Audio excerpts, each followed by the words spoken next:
प्यारे बच्चों, बहुत बहुत नमस्कार। आशा और उम्मीद यही है कि आप सब बहुत अच्छे हैं और घर में रहकर पढ़ाई करने का प्रयास कर रहे हैं।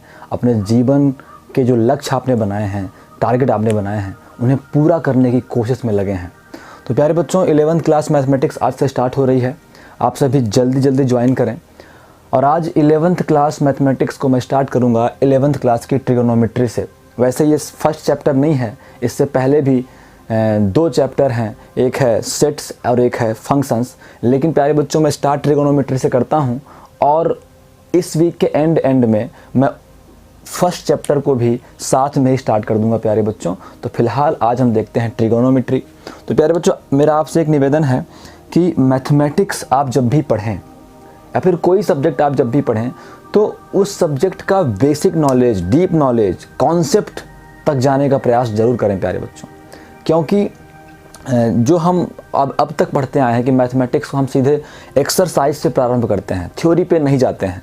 तो ये हमारी बहुत ही ख़राब आदत है प्यारे बच्चों, और इस तरीके के पढ़ाई के सिस्टम से हम बहुत आगे कुछ नहीं कर पाएंगे प्यारे बच्चों। तो अगर आपको जीवन में वास्तव में बुलंदियाँ छूनी है, अपने लक्ष्यों को टच करना है, अपने सपनों को साकार करना है, उन्हें जीना है, तो प्यारे बच्चों आपको बेसिक से, कॉन्सेप्ट से पढ़ना पड़ेगा। तो मेरा आपसे विनम्र निवेदन रहेगा कि आप जब भी कोई टॉपिक पढ़ें तो आपके दिमाग में ज़रूर आना चाहिए कि ये टॉपिक क्या है और किन कंडीशनों में इस टॉपिक की खोज हुई है, और इस टॉपिक का हमारे रियल वर्ल्ड में, हमारे वास्तविक दुनिया में क्या योगदान है, क्या महत्व है इसका। तो प्यारे बच्चों, ट्रिगोनोमेट्री एक बहुत ही इंपॉर्टेंट टॉपिक है। हम इसके नाम से स्टार्ट करेंगे और धीरे धीरे ट्रिगोनोमेट्री के बारे में सब जानेंगे प्यारे बच्चों। एक्सरसाइज भी पढ़ेंगे और ट्रिगोनोमेट्री का जो रियल यूज है उसे भी हम समझेंगे। तो प्यारे बच्चों, जो ट्रिगोनोमेट्री है, ट्रिगोनोमेट्री दो ग्रीक वर्डों ट्रिग्नोन और मेट्रॉन से मिलकर बना है प्यारे बच्चों। ट्रिग्नोन पहला वर्ड क्या है प्यारे बच्चों? पहला ग्रीक वर्ड है TRIGONON, ट्रिग्नोन। ट्रिग्नोन का मतलब होता है प्यारे बच्चों तीन कोणों से बनी आकृति, या फिर अ डायग्राम ऑफ 3 एंगल, है ना, ऐसा डायग्राम जो 3 एंगल से बना हो। ट्रिग्नोन का मतलब क्या होता है प्यारे बच्चों? तीन कोणों से बनी आकृति। इंग्लिश मीडियम वाले बच्चे क्या समझेंगे? ट्रिग्नोन का मतलब होता है ट्रिग्नोन का मतलब होता है कि एक ऐसा डायग्राम जो 3 एंगल से मिलकर बना हो प्यारे बच्चों, या फिर एक ऐसा डायग्राम जिसके 3 कोने हों प्यारे बच्चों। ये पहला कोना, ये दूसरा कोना, ये तीसरा कोना। बेसिकली हम ट्रायंगल की ही बात कर रहे हैं। तो ट्रिग्नोन का मतलब क्या होता है प्यारे बच्चों? ट्रायंगल, क्योंकि ट्रायंगल ही 3 कोणों से बना होता है, ट्रायंगल ही 3 एंगल से बना होता है, ट्रायंगल ही 3 कोनों से बना होता है प्यारे बच्चों। तो प्यारे बच्चों, ट्रिग्नोन का मतलब होता है 3 कोणों से बनी आकृति, अर्थात त्रिभुज। इंग्लिश मीडियम वाले बच्चे क्या बोलेंगे? ट्रायंगल, है ना प्यारे बच्चों? त्रिभुज। इंग्लिश मीडियम वाले बच्चे क्या लिखेंगे? इसको ट्रायंगल लिखेंगे। उसके बाद प्यारे बच्चों, सेकेंड लेटर है वो बना हुआ है मेट्रॉन से। तो मेट्रॉन भी एक ग्रीक वर्ड है जिसका इंग्लिश मतलब होता है मेजरमेंट। क्या होता है प्यारे बच्चों? मेजरमेंट। और मेजरमेंट को हम हिंदी में क्या बोलते हैं? मापन कहते हैं। क्या कहते हैं प्यारे बच्चों? मापन कहते हैं। इंग्लिश मीडियम वाले बच्चे इसको मेजरमेंट ही लिखेंगे, है ना। तो नाम से हमें ये पता लगा कि 3 कोणों से बनी आकृति, 3 कोणों से बना डायग्राम अर्थात ट्रायंगल के मेजरमेंट के अध्ययन को हम त्रिकोणमिति कहते हैं। तो अगर हम एक लाइन में इसकी डेफिनेशन बोलें त्रिकोणमिति क्या है, तो प्यारे बच्चों इसका आंसर ये होगा कि 3 कोणों से बनी आकृति के मापन के अध्ययन को त्रिकोणमिति कहते हैं। या फिर हम ये कहें कि 3 एंगल से बने डायग्राम के मेजरमेंट को पढ़ना, के मेजरमेंट की स्टडी ही क्या है प्यारे बच्चों? ट्रायंगल है। तो प्यारे बच्चों, आप और डीप में जाना चाहो तो जो ट्रिग्नोन है ये भी 2 लेटर से बना हुआ है। ट्रिग्नोन का मतलब, ट्रिग्नोन में पहला लेटर है 3, ट्राई बोलते हैं उसको। ट्रिग्नोन में TRI, ट्राई बोलते हैं उसको। ट्राई का मतलब 3 होता है, और प्यारे बच्चों गॉन का मतलब होता है एंगल। तो कुल मिला के मैंने इसको एक लेटर में बोल दिया ट्रिग्नोन, या फिर आप ये बोल सकते हो कि ट्राईगॉन। तो ट्रिग्नोन का मतलब होता है ट्रायंगल, 3 कोणों से बनी आकृति या फिर त्रिभुज। तो अभी हमने नाम से बेसिकली ये जाना प्यारे बच्चों कि त्रिकोणमिति, ट्रिग्नोमेट्री क्या है। तो नाम से हमें पता चला कि तीन कोणों से बनी आकृति के अध्ययन को हम त्रिकोणमिति कहते हैं। इंग्लिश मीडियम वाले बच्चे समझेंगे कि एक ऐसा डायग्राम को पढ़ना, एक ऐसे डायग्राम के बारे में पढ़ना जो तीन एंगल से बना है, और मैथमेटिक्स की इस ब्रांच को हम ट्रिगोनोमेट्री कहते हैं। प्यारे बच्चों, बेसिकली एक ट्रायंगल में होता क्या है, हम यहाँ पे एक राइट एंगल ट्रायंगल हमेशा पढ़ेंगे ट्रिगोनोमेट्री में। तो प्यारे बच्चों, अगर ये ए है, ये बी है और ये सी है, तो ए के सामने वाला साइड, ये एंगल ए के सामने वाला साइड स्मॉल ए होता है, एंगल बी के सामने वाला साइड स्मॉल बी होता है, और एंगल सी के सामने वाला साइड स्मॉल सी होता है। तो कुल मिला के प्यारे बच्चों, एक ट्रायंगल में 1 2 3 एंगल हैं और 1 2 3 साइड हैं।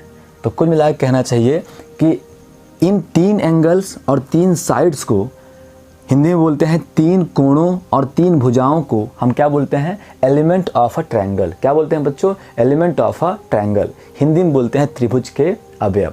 तो अब कोई कहे आपसे कि एलिमेंट ऑफ अ ट्रायंगल कितने होते हैं, एक ट्रायंगल में कितने एलिमेंट होते हैं, तो प्यारे बच्चे आप कहोगे कि 6 एलिमेंट होते हैं। हिंदी मीडियम वाले बच्चों से पूछा जाए कि एक त्रिभुज में कितने अवयव होते हैं, तो प्यारे बच्चे बोलेंगे 6 अवयव होते हैं। 3 एंगल मतलब 3 कोण और 3 साइड्स मतलब 3 भुजाएं। तो प्यारे बच्चों, इन 6 में से हमें कुछ दिया रहेगा, कभी 2 एंगल दिए रहेंगे, 1 साइड दिया रहेगा, कभी 1 एंगल दिया रहेगा, 2 साइड दिया रहेगा, कुछ चीज़ें दी रहेंगी, और कुछ चीज़ें प्यारे बच्चों हमें ज्ञात करनी पड़ेगी, फाइंड आउट करनी पड़ेगी। तो यही करना कि इन 6 एलिमेंट्स में से, 6 अवयवों में से कुछ दिया रहेगा और कुछ निकालना पड़ेगा, ये हम निकालेंगे with the help of trigonometry. ये हम त्रिकोणमिति के इस्तेमाल से पता करने वाले हैं प्यारे बच्चों। कोई दिक्कत है प्यारे बच्चों को, तो प्यारे बच्चे ज़रूर कमेंट करेंगे, है ना। तो प्यारे बच्चों, अब हम देखते हैं त्रिकोणमिति में और क्या क्या हो सकता है। तो प्यारे बच्चों, आपने जैसा देखा कि त्रिकोणमिति के नाम से ही हमें ये समझ में आ रहा है कि त्रिकोणमिति में कोण, ट्रायंगल, है ना, ट्रिगोनोमेट्री मतलब एंगल का बड़ा रोल है। त्रिकोणमिति में, ट्रिगोनोमेट्री में एंगल का बड़ा रोल है। मतलब पूरी की पूरी ट्रिगोनोमेट्री डिपेंड है एंगल पे। उसके नाम में ही एंगल आ रहा है बच्चों। 3 एंगल से बने डायग्राम को पढ़ना ही ट्रिगोनोमेट्री कहलाता है। तो सबसे पहले हमारा फोकस जाना चाहिए कि ये एंगल क्या है, कोण क्या है। उसके बाद तो हम दुनिया की बाकी चीज़ें देखेंगे प्यारे बच्चों। तो जो कोण है प्यारे बच्चों, जिसे हम एंगल कहते हैं, तो कोण प्यारे बच्चों क्या होता है, हम पढ़ेंगे कोण को। तो प्यारे बच्चों, आप कोण की आप जो ही डेफिनेशन 10th क्लास तक पढ़े हो वो सही पढ़े थे, लेकिन यहाँ पे एंगल की डेफिनेशन को और अब बड़ा करना पड़ेगा, और अब मतलब कि विस्तृत करना पड़ेगा, और अब ब्रॉड करना पड़ेगा, बढ़ाना पड़ेगा। क्योंकि अब धीरे धीरे आपके मैथमेटिक्स का लेवल बढ़ रहा है प्यारे बच्चों। तो अब छोटी छोटी परिभाषाएं जो आपने छोटी क्लासों में पढ़ी हैं, उन परिभाषाओं को और मजबूत बनाना है। तो इसी प्रकार से धीरे धीरे आपका पूरा का पूरा कॉन्सेप्ट मजबूत होता चलेगा प्यारे बच्चों। तो प्यारे बच्चों, एंगल हम इस बार पढ़ेंगे। जैसे मान लो प्यारे बच्चों, एक लाइन है प्यारे बच्चों ए बी। क्या है प्यारे बच्चों, ए बी लाइन है प्यारे बच्चों, ए बी। ये जो ए बी लाइन है प्यारे बच्चों, ये है फिक्स लाइन। क्या है प्यारे बच्चों, फिक्स लाइन। आप इसको लाइन बोलो या फिर अक्ष बोलो, एक्सिस बोलो, है ना प्यारे बच्चों। चलो मैं एक्सिस बोलता हूँ। तो ये क्या है प्यारे बच्चों, फिक्स एक्सिस, फिक्स्ड एक्सिस, है ना प्यारे बच्चों। इसे कहते हैं हिंदी वाले स्थिर अक्ष। क्या कहते हैं प्यारे बच्चों, स्थिर अक्ष कहते हैं। उसके बाद प्यारे बच्चों, इसी के ऊपर एक और लाइन है प्यारे बच्चों, BC। क्या है प्यारे बच्चों, BC। कोई दिक्कत प्यारे बच्चों को? देखो, एक लाइन है नीचे AB, है ना बच्चे। जैसे मैंने बोला है फिक्स एक्सिस, स्थिर अक्ष, मतलब वो हिलेगा डुलेगा नहीं, वो स्थिर है तो स्थिर है। उसी के ऊपर प्यारे बच्चों एक और लाइन है BC, जिसे मैं कहता हूँ, BC को मैं कहता हूँ रिवॉल्विंग एक्सिस। रिवॉल्विंग एक्सिस मतलब प्यारे बच्चों क्या होता है, घूर्णन अक्ष। क्या होता है प्यारे बच्चों, घूर्णन अक्ष होता है। प्यारे बच्चे समझ गए? प्यारे बच्चों कुछ इस प्रकार से है। आप बोलोगे सर मुझे तो एक ही लाइन दिख रही है, तो प्यारे बच्चों जब एक के ऊपर मैंने एक लाइन खींची है तो आपको तो एक ही लाइन दिखेगी ना। आप कुछ इस प्रकार से समझो कि ये तुम्हारा क्या है बच्चे, फिक्स एक्सिस है, स्थिर अक्ष है जो हिलेगा डुलेगा नहीं, और ये तुम्हारा क्या है, रिवॉल्विंग एक्सिस है, घूर्णन अक्ष है। तो ये है बच्चे ए बी, और इसी के ऊपर ये है बच्चे क्या, सी डी, इस प्रकार से है। तो ये जो ए बी है बच्चे ये स्थिर रहेगा, और ये जो सी डी है बच्चे ये रोटेट करेगा, मूव करेगा। बच्चे बात को समझना, दिमाग में बैठाना, क्योंकि पूरा खेल प्यारे बच्चों समझने का है। अगर आप समझ गए तो आपने खेल कर दिया, और नहीं समझ पाए तो आपकी ज़िंदगी खुद एक खेल बन जाएगी। तो प्यारे बच्चों बढ़ते हैं। हमने अभी तक क्या देखा, हमने ये देखा कि हमारे पास एक फिक्स एक्सिस है ए बी, और उसी के ऊपर एक रिवॉल्विंग एक्सिस है बी सी।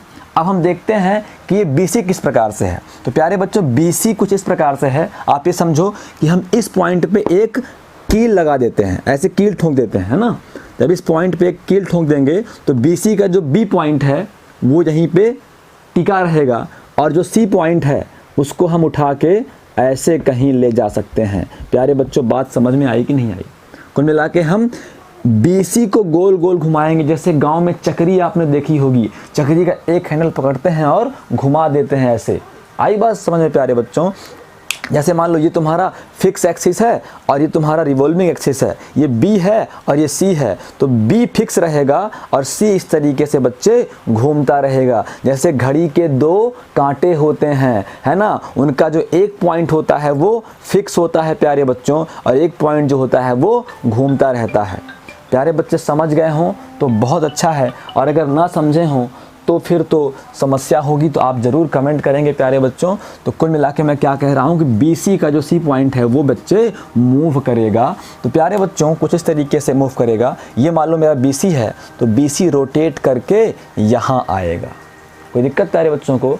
तो जब BC रोटेट करके यहाँ आएगा तो कुछ इस तरीके का डायग्राम बनता है प्यारे बच्चों। ये B था, C था, C मूव करके यहाँ आ गया, तो मैं इस पॉइंट को बोलता हूँ C डैश। क्या कहता हूँ बच्चों? C डैश कहता हूँ मैं इस पॉइंट को। कोई दिक्कत है प्यारे बच्चों को? कोई दिक्कत हो प्यारे बच्चों तो आप ज़रूर बताएं। तो प्यारे बच्चों इस तरीके से जो डायग्राम बनता है, इस तरीके से जो आकृति बनती है, इस पूरे डायग्राम को हम क्या कहते हैं बच्चे? एंगल कहते हैं, कोण कहते हैं। तो अब तक हमें लगता था कि मात्र ये कोना एंगल कहलाता है, ये कोण एंगल कहलाता है, लेकिन नहीं प्यारे बच्चों, ये कोना तो एंगल है ही है, लेकिन ये पूरा डायग्राम एंगल है जो इस तरीके से बना। तो अगर आपसे कोई कहे कोण क्या है, व्हाट इज एंगल, तो प्यारे बच्चों एक फिक्स एक्सिस है, एक रिवॉल्विंग एक्सिस है। तो रिवॉल्विंग एक्सिस रिवॉल्व करके, है ना, मूव करके जब कहीं पे रुकता है तो उसके रुकने के बाद जो डायग्राम ट्रेस आउट होता है प्यारे बच्चों, उस पूरे डायग्राम को हम एंगल कहते हैं। कोई दिक्कत प्यारे बच्चों को? हिंदी मीडियम वाले बच्चे एक बार सुनेंगे, हमारे पास एक स्थिर अक्ष है और हमारे पास एक घूर्णन अक्ष है प्यारे बच्चों। घूर्णन अक्ष भी को एक जगह पे एक पॉइंट पे रोका गया है। घूर्णन अक्ष का पॉइंट थी जो है उसे हम उठा के ऐसे घुमा सकते हैं प्यारे बच्चों, है ना। C पॉइंट को ऐसे हम घुमा सकते हैं। तो प्यारे बच्चों ध्यान से समझना कि फिक्स अक्ष के परितः या फिर फिक्स अक्ष के सापेक्ष जब घूर्णन अक्ष घूमता है और वो घूमने के बाद जब रुक जाता है तो जो डायग्राम बनता है उस पूरे डायग्राम को हम क्या कहते हैं प्यारे बच्चों? एंगल कहते हैं, कोण कहते हैं।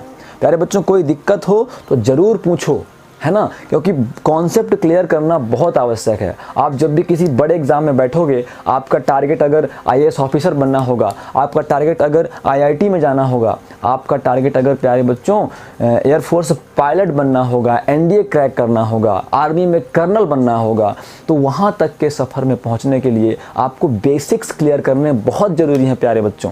तो इसीलिए अगर आपको एंगल समझ में ना आया हो तो आप फिर से कमेंट करना कि सर नहीं आया। तो मैं एक बार फिर से बताता हूँ प्यारे बच्चों कि रिवॉल्विंग लाइन है, उसी के ऊपर एक फिक्स लाइन है। AB एक फिक्स लाइन है ना बच्चे, जो एकदम पड़ी हुई है, जो घूम फिर नहीं सकती, और उसके ऊपर BC ये वाली लाइन, BC एक रिवॉल्विंग लाइन है।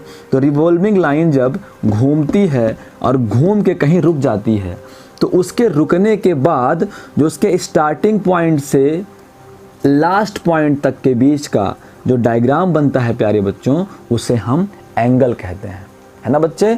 एक स्थिर अक्ष है, स्थिर अक्ष नहीं घूमता, पड़ा रहता है। उसके सापेक्ष जब रिवॉल्विंग एक्सिस घूमता है, रिवॉल्विंग एक्सिस घूमता है और वो घूम कर कहीं पहुंचता है, रोटेट होकर कहीं पहुंचता है, तो पहुंचने के बाद जब वो रुक जाता है तो उसकी प्रारंभिक स्थिति से अंतिम स्थिति के बीच जो डायग्राम बनता है प्यारे बच्चों, उसे हम क्या कहते हैं? उसे हम कोण कहते हैं। तो प्यारे बच्चों, अब मुझे ऐसी उम्मीद है कि आपको एंगल समझ में आ गया होगा। अगर नहीं समझ में आया होगा तो एक बार मैं अपने मार्कर से आपको बना के दिखाता हूँ प्यारे बच्चों। ये जो है मेरा ब्लैक वाला मार्कर बच्चे, ये हमारा फिक्स एक्सिस है जो घूम फिर नहीं सकता, और इसके ऊपर ये जो हमारा प्यारे बच्चों ब्लू वाला मार्कर है, ये प्यारे बच्चों रोटेटिंग एक्सिस है, रिवॉल्विंग एक्सिस है जो घूम सकता है। हिंदी मीडियम वाले बच्चे क्या समझेंगे?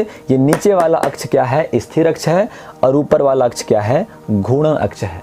तो प्यारे बच्चों, जहां मैंने पकड़ा है ये पॉइंट फिक्स है घूर्णन अक्ष का भी, ये बी पॉइंट है।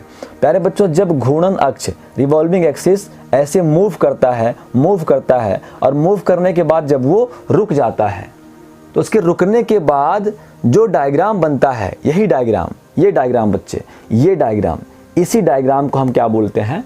एंगल बोलते हैं। कोई दिक्कत प्यारे बच्चों को? अब डायग्राम, इस डायग्राम को एंगल कहते हैं। और एंगल की ये डेफिनेशन क्यों बनाई गई 11th क्लास में, ये हम आगे पढ़ेंगे प्यारे बच्चों। आपको फील होगा कि वास्तव में ये बहुत ज़रूरी था हमारे मैथमेटिक्स को स्ट्रॉन्ग करने के लिए, हमारे त्रिकोणमिति को स्ट्रॉन्ग करने के लिए। प्यारे बच्चों, पूरी की पूरी मैथमेटिक्स जो है, चाहे वो 11th क्लास हो, 12th क्लास हो, उसके आगे वाला चैप्टर हो, पूरा का पूरा साइंस जो है ना बच्चे, हमारा जो स्पेस साइंस है, हमारा जो सर्वेइंग वाला साइंस है, तो प्यारे बच्चों पूरा का पूरा साइंस, पूरा का पूरा मैथमेटिक्स त्रिकोणमिति पर डिपेंडेंट है। त्रिकोणमिति अब तक के सारे टॉपिक में सबसे इम्पॉर्टेंट टॉपिक है। एक बात ध्यान रखना प्यारे बच्चों, जिस बच्चे को त्रिकोणमिति अच्छे से आ जाएगी, उसे 12th क्लास की मैथमेटिक्स एकदम से लड्डू लगेगा, जिसे जब मन चाहे आप खाते रहोगे। तो इस चैप्टर को बहुत ध्यान से, बहुत बेसिक से पढ़ना है प्यारे बच्चों। तो त्रिकोणमिति का इस्तेमाल तो हम मैथ में भरपूर करेंगे। त्रिकोणमिति का इस्तेमाल हमारे इंजीनियर्स करते हैं, हमारे सर्वेयर्स करते हैं, हमारे एस्ट्रोनॉमर्स करते हैं, है ना बच्चे, जो मतलब कि स्पेस के बारे में पढ़ते रहते हैं, है ना, जो दो तारों के बीच की डिस्टेंस मेजरमेंट करते हैं, जो धरती से सूर्य के बीच की डिस्टेंस मेजर करते हैं, जो धरती से चंद्रमा के बीच की डिस्टेंस मेजर करते हैं। तो जो बहुत लंबे लंबे अकल्पनीय काम होते हैं, है ना, जिनके बारे में हम सोच नहीं सकते, वहाँ ट्रिगोनोमेट्री का यूज़ है। तो अगर मैं ये कहूँ प्यारे बच्चों कि आज के आधुनिक युग का जो सबसे महत्वपूर्ण टॉपिक है मैथमेटिक्स में, वो है प्यारे बच्चों त्रिकोणमिति। तो अगर मैंने आपको कल बताया था कि साइंस डिपेंडेंट है मैथमेटिक्स पर, तो एकदम सही था। आज मैं ये बोल सकता हूँ कि पूरा का पूरा गणित, पूरा का पूरा मैथमेटिक्स डिपेंडेंट है प्यारे बच्चों त्रिकोणमिति में। कोई दिक्कत प्यारे बच्चों को? तो प्यारे बच्चे, अब एंगल समझ चुके हैं कि एंगल क्या है। तो अब प्यारे बच्चों, हम देखते हैं एंगल कितने प्रकार के हो सकते हैं, है ना। टाइप ऑफ एंगल हम देखते हैं प्यारे बच्चों। तो प्यारे बच्चों, टाइप ऑफ एंगल, तो एंगल दो प्रकार के होते हैं, है ना। टाइप ऑफ एंगल, है ना, मतलब कोण के प्रकार, कोण के प्रकार, टाइप ऑफ एंगल। कोण मतलब कितने प्रकार के होते हैं प्यारे बच्चों। तो प्यारे बच्चों, कोण दो प्रकार के होते हैं। वो क्यों होते हैं दो प्रकार के, आप देखना प्यारे बच्चों। अभी अभी आपने देखा कि कोण क्या है, एक फिक्स लाइन रहता है, एक फिक्स लाइन रहता है प्यारे बच्चों, एक फिक्स लाइन रहता है ए बी, और उसी के ऊपर एक रिवॉल्विंग लाइन रहता है सी और डी। तो जब घूमने वाला लाइन, रिवॉल्विंग लाइन घूमकर कहीं रुकता है, तो प्यारे बच्चों क्या बनता है? एंगल बनता है। क्या बनता है प्यारे बच्चों? एंगल बनता है, कोण बनता है। मैं कहता हूँ चलो, ये एंगल थीटा बनता है। आई बात समझ में? कोण कैसे बनता है बच्चे? एक फिक्स लाइन होता है, एक रिवॉल्विंग लाइन होता है। फिक्स लाइन मतलब एक स्थिर अक्ष होता है, एक घूर्णन अक्ष होता है। तो जब घूर्णन अक्ष घूमकर कहीं पर ठहर जाता है तो उसके ठहरने के बाद जो डायग्राम बनता है उसे एंगल कहते हैं। तो ये बताओ प्यारे बच्चे, अगर घूर्णन अक्ष ऊपर की ओर घूम सकता है तो घूर्णन अक्ष नीचे की ओर भी तो घूम सकता है। कोई दिक्कत प्यारे बच्चों को? नहीं है दिक्कत ना। अर्थात इस घूर्णन अक्ष के घूमने की दिशा पर टाइप ऑफ एंगल डिपेंड करता है। It means type of angle is dependent on direction of revolving axis. अगर ये रिवॉल्विंग एक्सिस घूम के ऊपर जाएगा तो अलग प्रकार का एंगल बनेगा, और अगर ये रिवॉल्विंग एक्सिस घूम के नीचे जाएगा तो अलग प्रकार का एंगल बनेगा।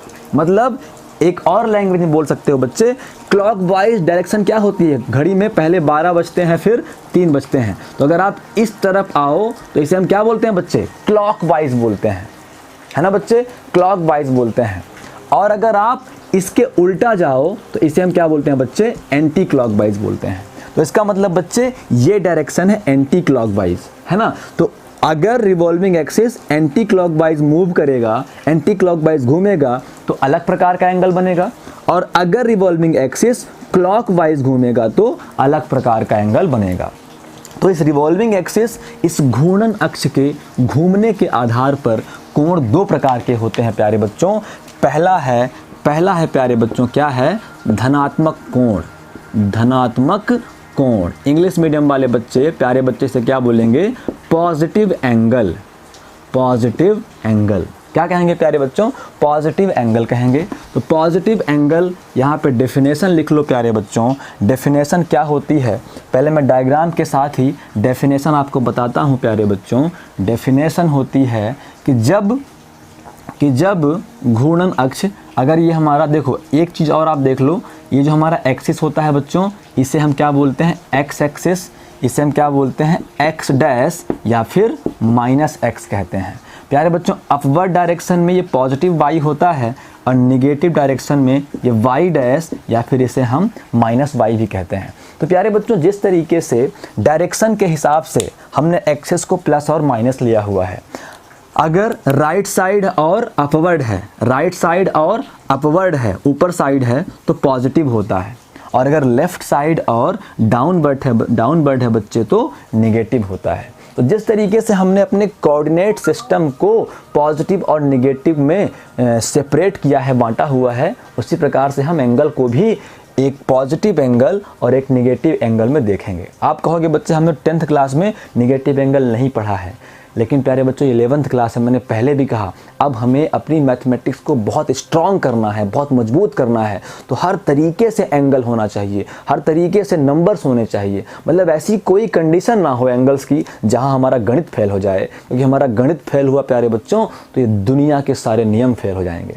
तो प्यारे बच्चों हम क्या करेंगे? हम पहले देखते हैं पॉजिटिव एंगल। तो प्यारे बच्चों, जब अगर मान लो ये रिवॉल्विंग एक्सिस है, ये हमारा रिवॉल्विंग एक्सिस है, ये रिवॉल्विंग एक्सिस है प्यारे बच्चों, जब ये अपवर्ड मूव करेगा, जब ये एंटी क्लॉकवाइज, मतलब जब ये घड़ी की सुई की विपरीत दिशा में घूमेगा और घूमने के बाद रुकेगा, तो ये जो कोण बनाता है प्यारे बच्चों उसे हम क्या कहते हैं? पॉजिटिव एंगल कहते हैं। क्या बनाएगा बच्चे? धनात्मक कोण बनाएगा। तो ये क्या है प्यारे बच्चों? धनात्मक कोण, मतलब ये है प्यारे बच्चों पॉजिटिव एंगल। कोई दिक्कत प्यारे बच्चों को? मतलब ये प्लस का थीटा बना। तो कुल मिला के आप यहाँ लिखोगे कि जब आप लिखना बच्चों अपने नोट्स में कि जब हमारा घूर्णन अक्ष घड़ी की सुई की विपरीत दिशा में घूमता है, घड़ी की सुई की विपरीत दिशा में घूमता है, अर्थात ऊपर की साइड घूमता है, अपवर्ड मूव करता है, अर्थात एंटी क्लॉकवाइज घूमता है, तो जो एंगल बनता है उसे हम पॉजिटिव एंगल कहते हैं, धनात्मक कोण कहते हैं। इंग्लिश मीडियम वाले बच्चे क्या बोलेंगे? When revolving axis move upward or anti-clockwise, then the angle is traced positive, then traced angle is positive। तो जब भी हमारा रिवॉल्विंग एक्सिस घड़ी की सुई की विपरीत दिशा में घूमेगा प्यारे बच्चों, मतलब ऊपर की तरफ जाएगा, तो धनात्मक कोण बनेगा। अब उसके बाद प्यारे बच्चों अगला टाइप ऑफ एंगल है हमारा ऋणात्मक कोण। क्या है प्यारे बच्चों? ऋणात्मक कोण। ऋणात्मक कोण इंग्लिश मीडियम वाले बच्चे कहते हैं निगेटिव एंगल। क्या कहते हैं प्यारे बच्चों? निगेटिव एंगल कहते हैं। तो बस आपको पता लग गया कि जब भी ये रिवॉल्विंग एक्सिस घड़ी की सुई की दिशा में घूमेगा। बच्चे घड़ी की सुई नीचे की तरफ आती कि नहीं आती? 12 से 3 बजते हैं, 12 से 6 बजते हैं, तो यहाँ 3 से 6 बजा रहा हूँ मैं। घड़ी की सुई की दिशा में या फिर कहते हैं क्लॉकवाइज मूव करता है, क्लॉकवाइज घड़ी की सुई की दिशा में या फिर डाउनवर्ड मूव करता है, तो जो एंगल ट्रेस आउट होता है प्यारे बच्चों उसे क्या बोलते हैं? निगेटिव एंगल कहते हैं। क्या कहते हैं प्यारे बच्चों? ऋणात्मक कोण। ऋणात्मक कोण कहते हैं और इंग्लिश मीडियम वाले बच्चे इसे निगेटिव एंगल कहते हैं। कोई दिक्कत प्यारे बच्चों को? तो इस तरीके से हमने अभी तक क्या पढ़ा? हमने ये पढ़ा कि ट्रिगोनोमेट्री जो वर्ड है वो 2 ग्रीक वर्ड से लिया गया है। फर्स्ट वर्ड है ट्रिग्नोन, इसका मतलब है 3 कोणों से बनी आकृति, मतलब त्रिभुज, ट्रायंगल। और दूसरा वर्ड है मेट्रोन। मेट्रोन का मतलब होता है मेजरमेंट, हिंदी में बोलते हैं मापन। तो हमने ये समझा कि 3 कोणों से बनी आकृति के मेजरमेंट को ही त्रिकोणमिति कहते हैं। उसके बाद हमने बोला कि भाई इसमें एंगल का बड़ा रोल है, कोण का बड़ा महत्व है, तो ये कोण क्या है? तो प्यारे बच्चों हम ये पता लगा कि ये कोण जो है, एंगल जो है वो 2 एक्सिस के मूवमेंट से बना है। जब 2 एक्सिस मूव करते हैं या फिर हम ये कहें कि जब फिक्स एक्सिस के रिस्पेक्ट में ये रिवॉल्विंग एक्सिस मूव होता है तो एंगल बनता है।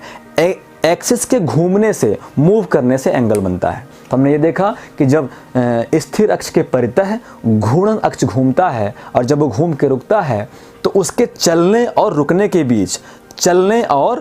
के बीच जो आकृति बनती है, इसी आकृति को प्यारे बच्चों एंगल कहते हैं, कोण कहते हैं। फिर हमने देखा कि ये जो घूमने वाला अक्ष है ये 2 तरफ घूम सकता है, या तो ये ऊपर तरफ घूमेगा और या तो ये नीचे की तरफ घूमेगा। इसका मतलब या तो ये घड़ी की सुई की उल्टी दिशा में जाएगा एंटी क्लॉकवाइज, या फिर ये घड़ी की सुई की दिशा में जाएगा क्लॉकवाइज। तो हमने देखा कि जब ये ऊपर साइड मूव करता है, घड़ी की सुई की विपरीत दिशा में मूव करता है तो धनात्मक कोण बनता है, और जब ये घड़ी की सुई की दिशा में मूव करता है तो निगेटिव एंगल, ऋणात्मक कोण बनता है। प्यारे बच्चों ध्यान देना, यहाँ पे एक विशेष बात ये है, हमें ऐसा लगता है कि जब घड़ी की सुई की दिशा में मूव करे तो पॉजिटिव बने और जब विपरीत मूव करे तो निगेटिव बने। यहाँ थोड़ा उल्टा है, जब घड़ी की सुई की उल्टी दिशा में घूमेगा तो पॉजिटिव बनेगा और जब घड़ी की सुई की दिशा में घूमेगा तो निगेटिव बनेगा। तो इस तरीके से प्यारे बच्चों हमने देख लिया कि एंगल क्या होते हैं। प्यारे बच्चों ये सारी डेफिनेशन जिस तरीके से मैंने जो वर्ड मैंने बोले हैं वर्ड टू वर्ड आपको नोट्स में लिखना है। प्यारे बच्चों मेरी सिर्फ एक आदत है, मैं आप सब जानते हैं, पुराने बच्चे भी जानते होंगे, आप उनसे पूछ सकते हो, फीस के लिए मेरा कोई रोल कॉल नहीं है, है ना। मैं यहाँ कोचिंग ही मेरी शुरुआत हुई थी निःशुल्क पढ़ाने के लिए, उन बच्चों को पढ़ाने के लिए जिन बच्चों को वास्तव में आवश्यकता है मेरी, है ना, मेरे क्लासेस की आवश्यकता है प्यारे बच्चों, उनके लिए था। लेकिन प्यारे बच्चों मैं नोट्स ज़रूर चेक करता हूँ, तो नोट्स आप ज़रूर से ज़रूर बनाना, नहीं तो मामला गड़बड़ हो सकता है। आप फ्री में बैठ के मेरी क्लास में आके पढ़ो, मुझे कोई दिक्कत नहीं है, मुझे खुशी मिलती है ऐसा करने में। लेकिन अगर आप नोट्स नहीं बनाओगे तो मैं दुख से भर जाता हूँ और फिर बड़ी समस्या हो जाती है प्यारे बच्चों। तो नोट्स बनाते चलना, क्योंकि एक बार फिर से कह रहा हूँ कि नोट्स तुम बनाओगे तो तुम्हें ही फ़ायदा होना है, मुझे उसका कोई फ़ायदा नहीं होना है, मुझे सिर्फ आत्म सुख मिलेगा, इससे अधिक और कुछ नहीं प्यारे बच्चों। तो प्यारे बच्चों अब हम देखते हैं कि एंगल को मेज़रमेंट कैसे करें। अब तो हमने क्या देखा, हमने त्रिकोणमिति देख लिया, फिर हमने देखा वो एंगल से बना है, एंगल के हमने टाइप देख लिए। अब हम एंगल जब मेज़र करना सीखेंगे तब तो ट्रायंगल मेज़र कर पाएंगे प्यारे बच्चों। जब हम एंगल मेज़र करना सीखेंगे तब तो हम ट्रायंगल को मेज़र करेंगे प्यारे बच्चों, है ना।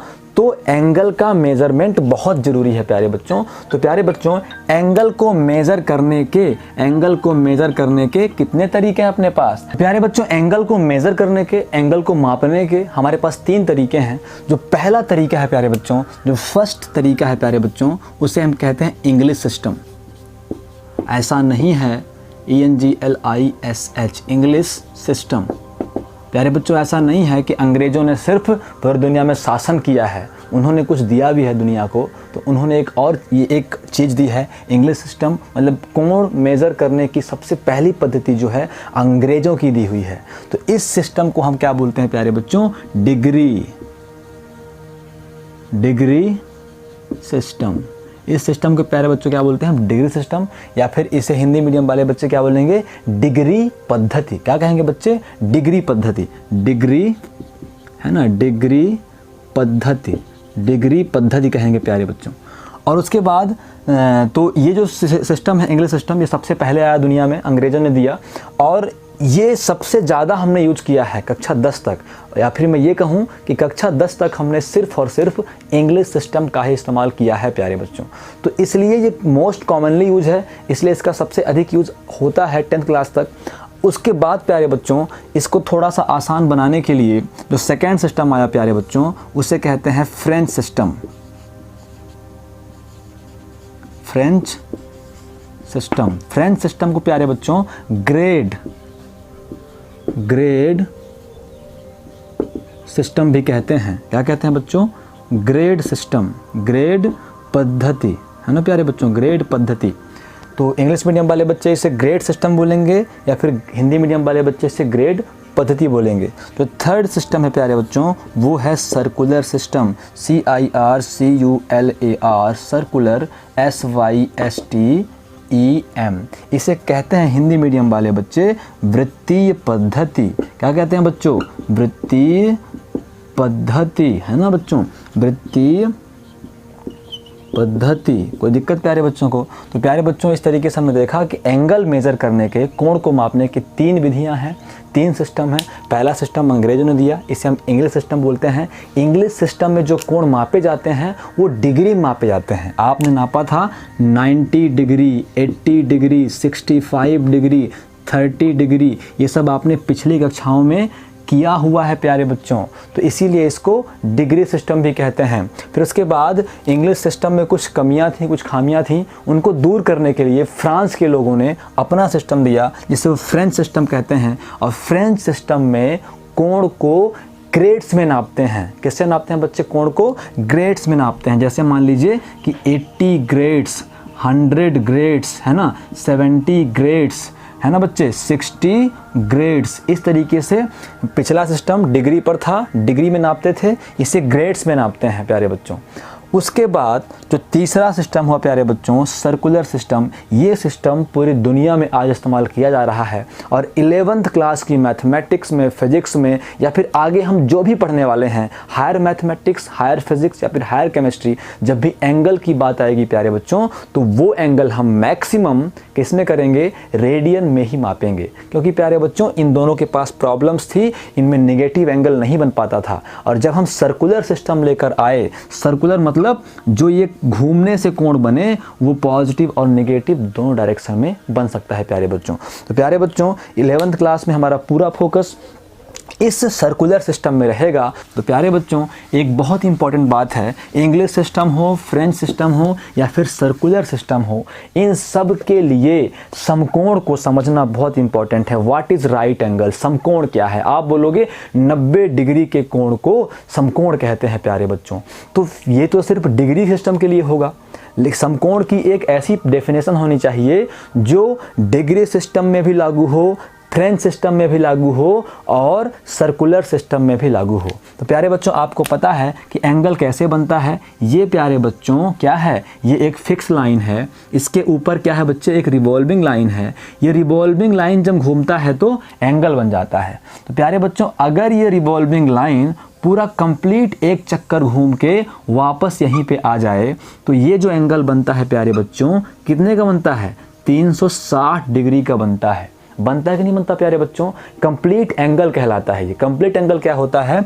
अगर रोटेटिंग एक्सिस, घूमने वाला अक्ष, पूरा एक चक्कर घूम के वापस शुरुआत वाली पोजीशन में आ जाए तो जो एंगल बनता है वो 360 डिग्रीज का होता है और इसे हम एक कंप्लीट एंगल कहते हैं। तो प्यारे बच्चों, हमारे साइंटिस्टों ने इस कंप्लीट एंगल के 1/4 पार्ट को, 1/4 हिस्से को, 1/4 पार्ट को या फिर 1/4 हिस्से को 90 डिग्री बोला और 90 डिग्री बोला या फिर 90 डिग्री सिस्टम में होगा। वैसे इसको हम क्या बोलेंगे प्यारे बच्चों? One right angle. क्या है ये? One right angle. One right angle है प्यारे बच्चों। इसे हम हिंदी में क्या बोलेंगे? एक समकोण। क्या बोलेंगे बच्चे?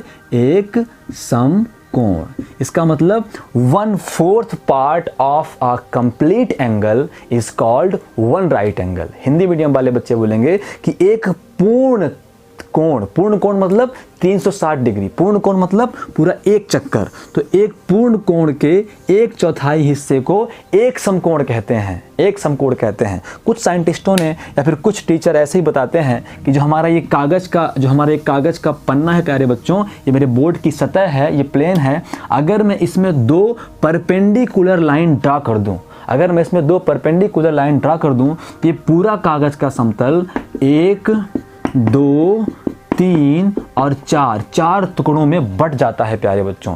तो ये जो एक टुकड़ा होता है प्यारे बच्चों, इसे हम क्या बोलते हैं? एक समकोण बोलते हैं, वन राइट एंगल बोलते हैं प्यारे बच्चों। इसे क्या कहते हैं हम? एक समकोण बोलते हैं या फिर वन राइट एंगल बोलते हैं। तो राइट एंगल के 2 डेफिनेशन दोनों आपको समझ में आ गए कि राइट एंगल क्या है? 1/4 part of a complete angle. Complete angle मतलब 360 डिग्री। कंप्लीट एंगल मतलब जब रोटेटिंग एक्सिस एक पूरा चक्कर पूरा कंप्लीट कर लेता है तो वो एक कंप्लीट एंगल 360 डिग्री का बनाता है। तो उस कंप्लीट एंगल का 1/4 पार्ट, 1/4 हिस्सा प्यारे बच्चों समकोण कहलाता है। तो आप समकोण समझ गए हो, समकोण क्या होता है। तो अब हम स्टार्ट करते हैं अपनी वृत्तीय पद्धतियाँ प्यारे बच्चों। तो प्यारे बच्चों, अब तक इस वीडियो में आपने देखा कि त्रिकोणमिति क्या होती है। आपने देखा कि त्रिकोणमिति दो ग्रीक लेटर्स ट्रिग्नोन और मेट्रोन से मिलकर बना है। इसका अर्थ है 3 कोणों से बनी आकृति का मेजरमेंट को पढ़ना, के मेजरमेंट की स्टडी करना। तो कुल मिला के 3 कोणों से बनी आकृति के अध्ययन को हम त्रिकोणमिति कहते हैं। उसके बाद बात आई बच्चों कि जो त्रिकोणमिति जो त्रिभुज बना है, 3 एंगल से बना है, 3 कोण से बना है, तो सबसे इंपॉर्टेंट चीज़ है कोण। ये कोण क्या है? हमने कोण को देखा कि कोण प्यारे बच्चों दो एक्सिस के मूवमेंट से बनता है। जब रिवॉल्विंग एक्सिस जब फिक्स एक्सिस के रिस्पेक्ट में रिवॉल्विंग एक्सिस मूव करता है प्यारे बच्चों, मूव करता है रिवॉल्विंग एक्सिस, तो एंगल बनता है। इस तरीके से हमने एंगल देखा। उसके बाद प्यारे बच्चों हमने देखा कि रिवॉल्विंग एक्सिस की मूवमेंट के अनुसार या तो वो अपवर्ड मूव करे, डाउनवर्ड मूव करे। एंगल 2 टाइप्स के होते हैं। First positive angle, second negative angle. Positive angle क्या होता है? अगर हमारा रिवॉल्विंग एक्सिस प्यारे बच्चों ऊपर की ओर मूव करे, घड़ी की सुई की विपरीत दिशा में मूव करे, तो एंगल बनता है पॉजिटिव। इसे पॉजिटिव एंगल, धनात्मक कोण कहते हैं। और अगर हमारा रिवॉल्विंग एक्सिस घड़ी की सुई की दिशा में मूव करे, नीचे की ओर मूव करे, तो एंगल बनता है प्यारे बच्चों नेगेटिव एंगल बनता है, ऋणात्मक कोण बनता है प्यारे बच्चों। तो उसके बाद हमने देखा प्यारे बच्चों कि अब एंगल को मापा कैसे जाए। तो एंगल को नापने के लिए हमने 3 पद्धतियां देखी। पहली पद्धति है इंग्लिश सिस्टम, दूसरी पद्धति है फ्रेंच सिस्टम, तीसरी पद्धति है सर्कुलर सिस्टम। तो इंग्लिश सिस्टम में कोण डिग्रीज में मापे जाते हैं और फ्रेंच सिस्टम में कोण जो है बच्चे वो ग्रेड्स में नापे जाते हैं। और जो प्यारे बच्चों लास्ट वाला है सर्कुलर सिस्टम वृत्तीय पद्धति में कोणों को रेडियन में मापा जाता है प्यारे बच्चों। उसके बाद हमने देखा कि जब हम इन कोणों के मेज़रमेंट को पढ़ेंगे, जो ये इंग्लिश डिग्री वाला सिस्टम है, डिग्री पद्धति जो है, ग्रेड पद्धति जो है, सर्कुलर सिस्टम जो है, वृत्तीय पद्धति जो है, जब इनको हम पढ़ेंगे अच्छे से तो राइट एंगल का, समकोण का ज्ञान होना बहुत ज़रूरी है। तो समकोण को हमने समझा प्यारे बच्चों कि जब भी कोई एक्सिस घूमता है तो एंगल बनाता है। अगर वो पूरा एक चक्कर घूम जाता है तो वो 360 डिग्री का एंगल बनाता है। तो एक कंप्लीट एंगल होता है 360 डिग्री। ये पूर्ण कोण कहलाता है प्यारे बच्चों 360 डिग्री। तो एक कंप्लीट एंगल के 1/4 हिस्से को प्यारे बच्चों हम क्या कहते हैं, समकोण कहते हैं, राइट एंगल कहते हैं। इतना हम जानेंगे प्यारे बच्चों।